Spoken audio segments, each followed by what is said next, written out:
안녕하십니까, 한영찬입니다. 이번 영상은 공인중개사 민법 기초 빠르게 끝내기 세 번째 영상이고요. 민법 총칙에서 법률행위에 관한 기초적인 내용을 정리해 볼 거거든요. 그래서 우리가 이 공인중개사 민법을 본격적으로 공부하기 위해서 법률행위는 이 정도는 여러분들이 정리를 하셔야 될 것 같습니다. 자, 법률행위라는 것은 뭐냐면 의사표시가 들어있는 적법행위를 법률행위라고 하고요. 법률행위의 중요한 특징은 그 효과가 의사표시에 의해서 결정된다는 거죠. 다시 말하면 원하는 바에 따라 효과가 결정이 된다는 점에서 중요한 특징이 있어요. 아무튼 법률행위 되려면 반드시 뭐가 있어야 되냐면 의사표시가 있어야 되거든요. 그러면 의사표시가 하나가 있는 것도 법률행위고 의사표시가 두 개 있는 것도 뭐인 거죠? 법률행위인 거죠. 의사표시가 하나만으로 이루어지는 법률행위를 우리가 단독행위라고 해요. 의사표시가 두 개 있어야 성립하는 법률행위를 우리가 계약이라고 하는 거거든요. 자, 이게 무슨 의미냐? 자, 갑이 을에게 의사를 표시했어요. 하나죠? 자, 요것만으로 성립한다면 이걸 우리가 단독행위라고 하고요. 을이 갑에게 두 번째 의사를 표시했어요. 요게 있어야 성립하는 법률행위가 계약이거든요. 근데 두 번째 의사표시가 뭐냐면 승낙이거든요.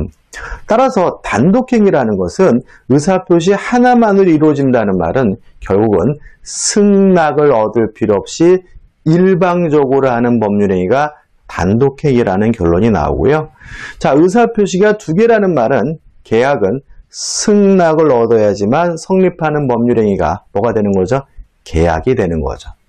자, 계약은 자유롭게 할 수 있습니다. 이게 계약 자유원칙이에요.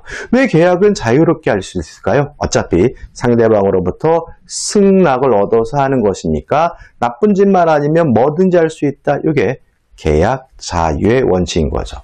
이에 반해서 단독행위는 자유롭게 못해요. 왜냐하면 승낙을 받지 않고 일방적으로 하는 것이니까 상대방의 법익이 침해될 수 있는 거죠. 따라서 단독행위는 법에 규정되어 있는 경우에만 할 수 있어요. 이거 우리가 단독행위 법정주의라고 해요. 자, 계약은요, 원칙적으로 조건도 붙일 수 있고 기한도 붙일 수 있습니다. 왜요? 어차피 상대방으로부터 승낙을 얻어서 하는 거니까요. 이에 반해 단독행위는 원칙적으로 조건도 붙일 수 없고 기한도 붙일 수 없어요. 왜요? 승낙을 받지 않고 일방적으로 하는 거니까요. 만약에 승낙을 받지 않고 일방적으로 하는 단독행위에 조건이나 기한을 일방적으로 붙인다면 상대방의 법익이 침해되겠죠. 그죠? 자, 단독행위가 두 가지로 나뉩니다. 상대방 있는 단독행위와 상대방 없는 단독행위로 나뉘어요. 개념은 뭐냐면 이 하나의 의사표시가 있으면 성립하는 것이 단독행위인데 의사표시가 상대방에게 도달은 돼야 되는 거 우리가 상대방 있는 단독행위라고 하고요. 상대방에게 도달될 필요도 없는 것을 우리가 상대방 없는 단독행위라고 합니다. 자, 둘 다 단독행위니까 승낙을 받지 않고 일방적으로 하는 거죠. 근데 그 단독행위가 성립하기 위해서 그 의사표시가 상대방에게 도달은 돼야 되는 거, 이게 상대방 있는 단독행위고요. 상대방에게 도달될 필요도 없는 것을 우리가 상대방 없는 단독행위라고 해요. 그러면 상대방 있는 단독행위가 뭐가 있느냐? 취소, 추인, 철회, 해제, 해지, 상계 이런 것들이에요. 자, 외울 필요는 없는데 당연히 알게 되는 것들인데, 자, 이런 것들은 승낙을 받지 않고 일방적으로 하되 상대방에게 얘기를 해야 된다. 상대방의 그 의사표시가 도달이 돼야 된다. 상대방 있는 단독행위고요. 상대방 없는 단독행위로서는 유언, 유증, 재단법인 설립행위예요. 자, 이것들은 승낙받을 필요도 없고요. 상대방에게 얘기할 필요도 없는 거예요. 근데 여기서 우리가 꼭 기억해 두셔야 될 것이 뭐냐면 소유권, 점유권의 포기는 상대방 없는 단독행위지만 소유권, 점유권 이외의 권리를 포기하는 것, 예를 들어서 용익물권이다, 담보물권이다, 채권을 포기하는 것은 상대방 있는 단독행위라는 거 꼭 기억해 두셔야 돼요. 다시 말하면 소유권이나 점유권을 포기하는 경우에는 누구한테 동의나 승낙을 받을 필요 없으니까 단독행위고 누구한테 얘기할 필요도 없는 것이니까 상대방 없는 단독행위죠. 이에 반해서 용익물권이다, 담보물권이다, 채권과 같은 권리 포기는 소유권, 점유권 이해의 권리를 포기하는 것은 누구한테 동의를 받을 필요 없다는 점에서 단독행위지만 상대방에게 얘기는 해야 된다 그래서 상대방 있는 단독행위라는 거 꼭 기억해 두시고 나중에 물권법에서 법률행위에 의한 물권 변동에서 써야 되는 부분이니까 꼭 기억해 두셔야 됩니다. 자, 그 다음에 법률행위 목적입니다. 이 부분은 법률의 목적에 관한 유효권이거든요. 첫째, 목적이 확정될 수 있어야 법률행위는 유효한 거다. 주의하실 것은 가능성이다. 다시 말하면 목적이 있고 이것이 유효하기 위해서 목적이 확정되어야 하는 것이 아니라 확정될 가능성만 있으면 유효하다.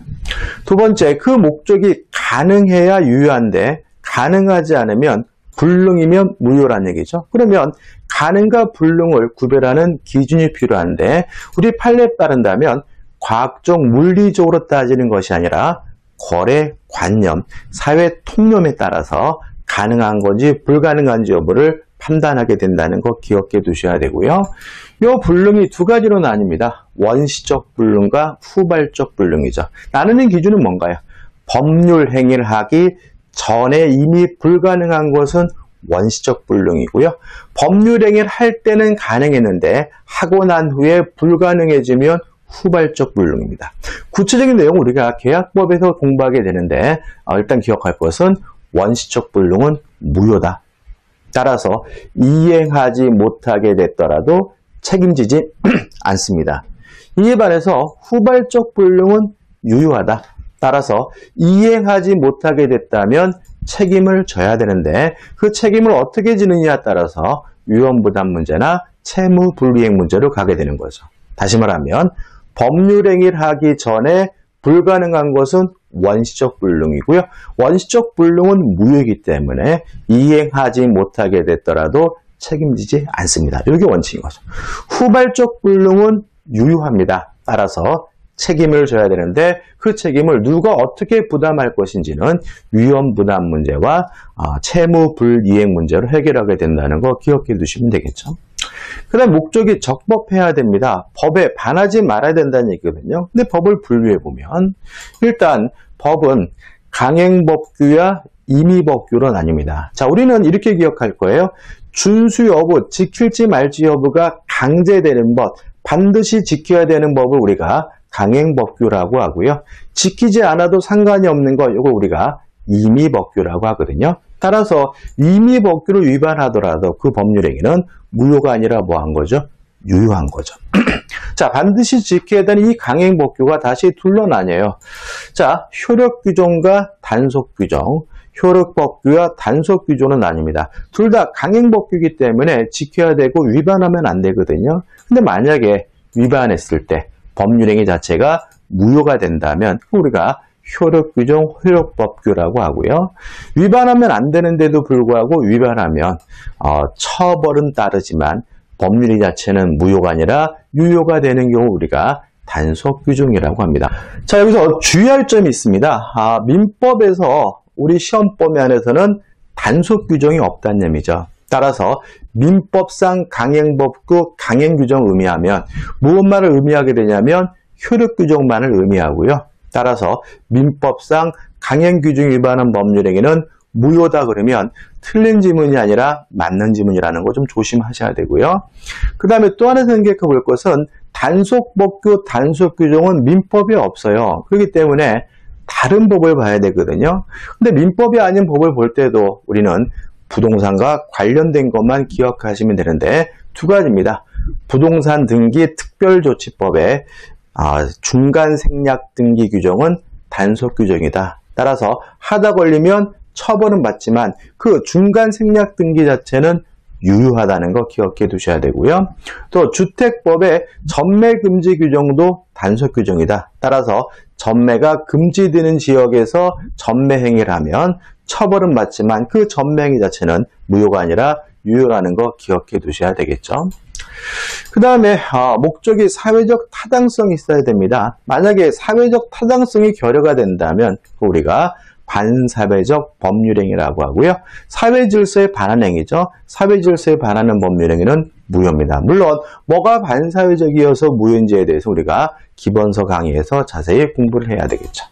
자, 이번 영상은 여기까지입니다. 이렇게 기초만 정리하니까 간단하죠. 이걸 우리가 기본 베이스를 생각하시고 확실하게 기억하시고 이해하시고 공부에 본격 시작하시면 도움이 되실 것 같아요. 자, 이 영상이 도움이 되셨다면 구독, 좋아요도 부탁드리겠습니다. 고맙습니다.